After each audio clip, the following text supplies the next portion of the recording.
So we are to identify the idol's reductionism. So why do idols invariably lead to destructive behavior? Because they always lead to a lower view of human life.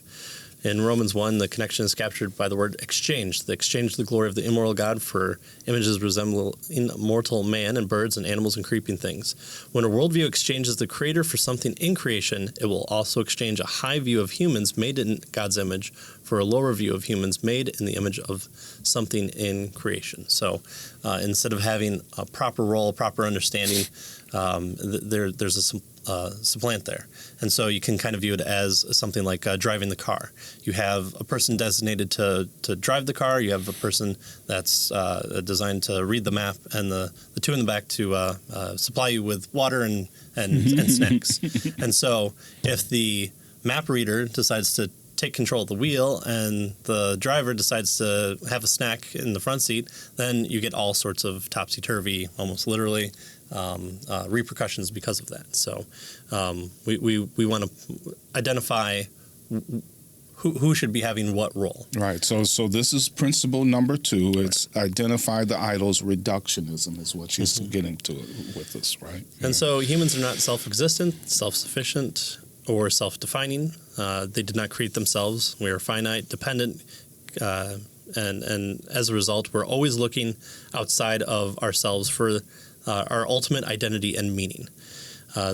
They will define human nature by its relationship to the divine. However, they define divinity. So as we talked about last episode, each person has this overarching, explanation of where everything came from, or their ultimate explainer. Those who do not get their identity from a transcendent creator will get it from something in creation. So they will make an image of some god, lower g. They create idols eventually, and they become like them, is what the Bible tells us. In philosophical terms, this is called reductionism, the process of reducing a something from higher, more complex level of reality to a lower, simpler, less complex version. Right. So they reduce, reality. They reduce people, right, and that sort of thing because of their view of ultimate reality, because of their idol. So their idol forces them, since it doesn't capture all of reality, right? Only God can do that. It forces them to reduce the things down to what their idol is telling them it really does exist. Right.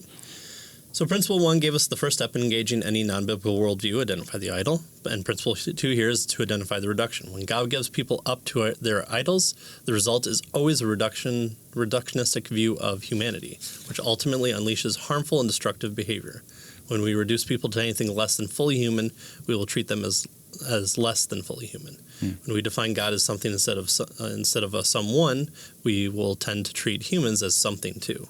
So this, again, we're made in the image of God. We're representations of Him collectively and individually, and we're given that charge. We were made special. We were not made as animals. We were elevated above them and given dominion, and we have a special relationship with God. And so, if we mess we're with persons. We're persons, right? We're human beings, and so that's it's all about having the correct understanding. When we don't, then something's off. And so our goal here is to help us identify what that off thing is, and to point it out to people by saying, hey, here's the result of it, here's the consequence of it, or here is an explanation that you're not viewing, or here's something you're adding to the explanation to fit as consistently as that person can within whatever worldview they subscribe to. Right.